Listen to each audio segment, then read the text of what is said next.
yaitu keramiknya itu ngangkat.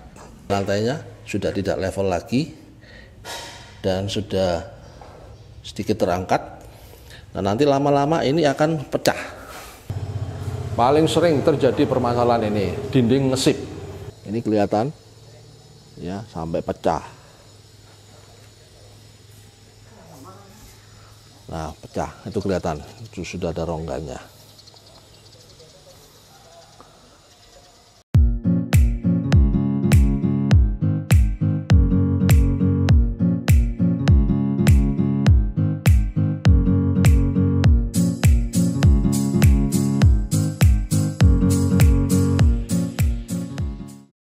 Sebelum saya lanjutkan, silakan tekan like, Anda subscribe, dan tekan tanda notifikasinya. Halo Sobat Properti, ketemu lagi dengan saya Nio di channel Nio Antika, di mana channel ini berisikan konten-konten seputar dunia properti.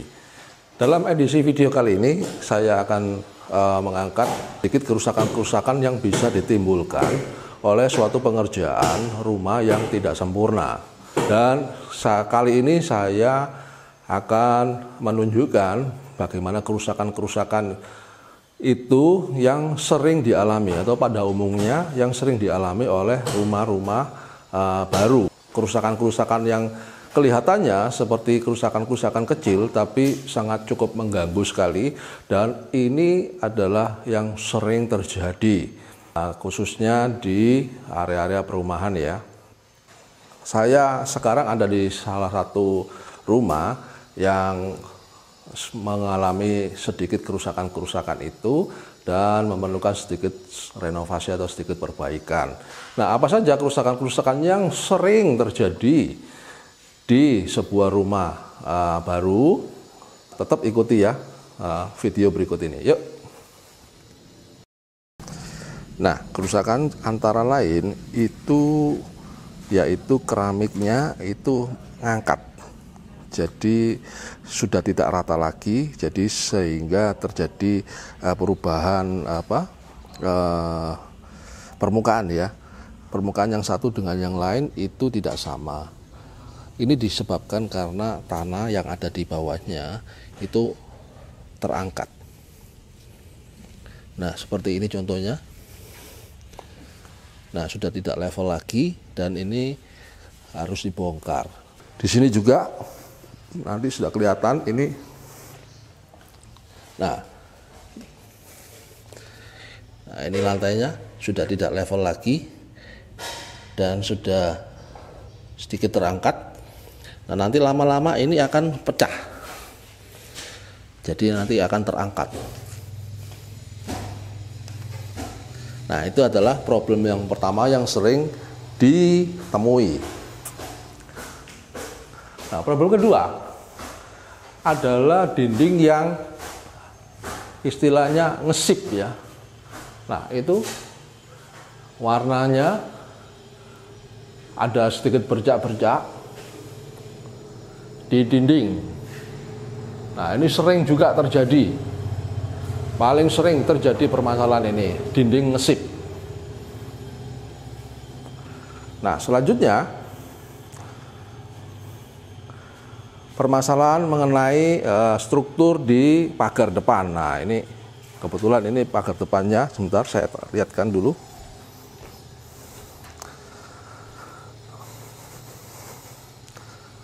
Nah, ini kelihatan ya, sampai pecah. Nah, pecah, itu kelihatan, itu sudah ada rongganya. Nah, seperti itu.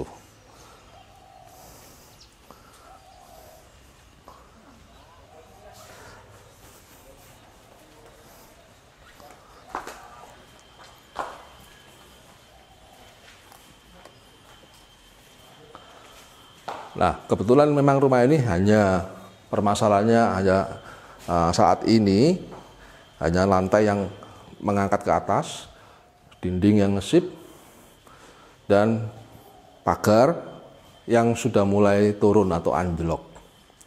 Nah, nanti penyebabnya umumnya itu seperti apa? Nanti saya akan bertanya kepada seorang mandor yang sangat berpengalaman akan hal itu dan cara menanggulanginya seperti apa supaya tidak terjadi yang seperti ini.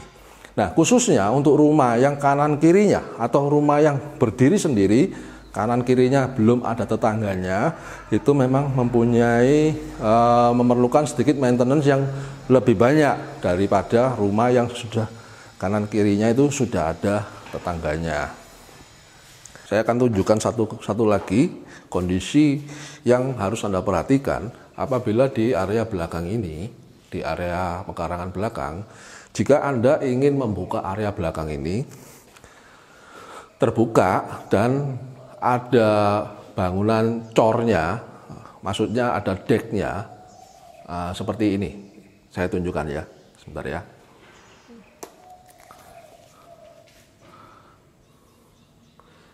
Nah, seperti itu. Ini di atas itu area pekarangan di belakang ini ada deck untuk area servis ya, untuk jemur pakaian, dan itu terbuka. Nah, di atasnya itu terbuka, hanya sebagian saja ditutup. Nah, yang perlu diperhatikan yaitu bahwa pastikan lantainya, di lantai yang ini, kita naik ya, yuk kita naik.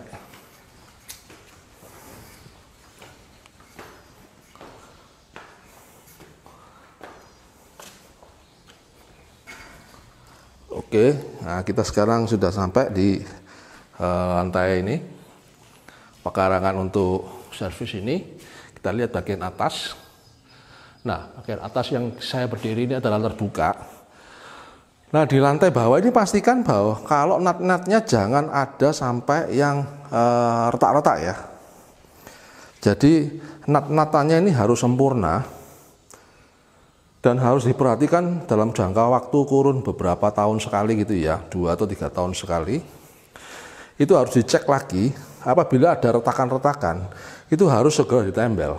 Kalau tidak, nanti pada musim hujan, maka air yang tergenang di area ini, sisa-sisa air yang tergenang di area ini, walaupun ini sudah disediakan pembuangan airnya,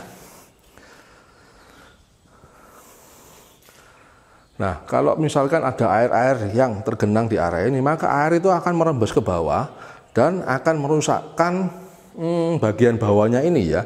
Jadi plafon-plafon yang di bagian bawahnya ini akan ngesip semua nantinya. Jadi ini sangat hati-hati sekali bahwa pastikan area ini itu steril dari air kalau bisa. Walaupun nanti kalau musim hujan, air tergenang harus segera langsung air itu dikeringkan, dibersihkan, dibuang ke area pembuangannya. Jadi sangat diperhatikan sekali apabila ada area seperti ini dan tidak ada tutup atasnya. Jadi harus rajin-rajin untuk segera membersihkan dan mengeringkan air yang ada di area ini supaya tidak merusakkan area yang di bawahnya.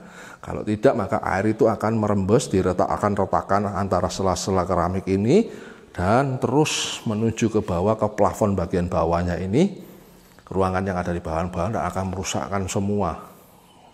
Jadi cat-catnya itu akan ngesip semua. Jadi seperti itu ya. Jadi harus diperhatikan. Oke. Nah, kali ini ya. Ini saya dengan Pak Mul. Ya. Ini adalah orang yang berpengalaman di bidang bangunan. Pak Mul ini sering memborong bangun-bangun rumah. Nah, tadi saya sudah kasih tahu ini permasalahan mengenai ini pagar yang pecah. Ya. Nah, itu ya itu disebabkan karena apa? Pak Mul, kenapa Pak Mul? Bentangannya ini panjang. Nah, kan berarti ada namanya panjang, berarti jadinya agak gini. Agak condong keluar. Ya. Roboh gitu kan maksudnya? Iya. Oh. Cuma tidak ekstrim, cuma menjadikannya retak dan pagarnya jadinya ada rongga. Ada dulunya kan rapat. Nah, solusi saya ini solusi aja. Ya. Kita kasih slop tarik untuk menuju ke rumah induk ini ke teras supaya ada ikatan supaya tidak sampai roboh terlalu ekstrim. Terlalu ekstrim. Ya. Oh, terus lanjut masalah lantai, Pak. Masalah lantai. Nah, lantai ini masalahnya kenapa kok bisa naik, tanahnya bisa naik? Ayo. Saya ya biasanya dari rabatan bisa. Rabatan. Ataupun apa ini? Apa itu namanya? Keduaan urukannya. Urukannya Barangkali nggak kurang padat. Nggak padat. Berani, bisa jadi. Atau semua baik, cuma pada waktu pemasangan barangkali kurang resik, Pak. Maksudnya bahwa cocokan rabatan itu masih ada apa debu-debu atau apa-apa sehingga meletus. Meletusnya itu disebabkan karena ada udara, tak? Ya bisa jadi dari berbagai macam. Bisa jadi urukannya itu kurang padat. Atau rabatannya yang turun. Atau pemasangan keramik. Ya bisa semua bisa terjadi. Cuma di lapangan ini memangnya ini sudah meledos. Ini sudah naik ya? Ya, sudah naik. Oke. Bongkar semua. Bongkar. Kan nanti tinggal rabatan cornya. Rabatannya. Cuma kita juga harus tahu rabatan cornya itu seperti apa? Seperti apa. Pak Toninya bilang harus tahu rabatannya, Pak Mul. Nanti dipasang ternyata rabatannya yang kurang. Rabatannya kurang padat kah? Enggak tahu saya. Enggak tahu ya. Oh. Bisa jadi biasanya itu rabatannya sudah bagus. Urukannya, Pak, barangkali. Urukannya kurang pasek pada waktu pemadatan ini. Barangkali biasanya gitu. Cuma kalau rabatan sih normal-normal aja. Normal aja. Oke. Ya wis. Jadi itu intinya di situ, Bos. Ya wis. Oke. Nah, seperti itu. Maka terjadi sedikit kerusakan kecil yang dimulai dari proses yang tidak sempurna. Ya, jadi mau tidak mau itu harus diperbaiki lagi ya. Nah, itu pada umumnya semua rumah kebanyakan mempunyai hal permasalahan yang sama. Nah, untuk yang cat ngesip ini ya masalah dengan waterproofnya yang ada di tembok. Jadi pastikan di tembok luar, sisi bagian luar itu tidak ada retakan. Kalau ada retakan segera ditempel dan di waterproof lagi. Itu setiap tahun 2 tahun sekali harus dicek supaya tidak ngesip. Intinya jangan sampai masuk air begitu ya. Oke, sekian dulu. Ketemu lagi di konten-konten yang lain. Bye-bye.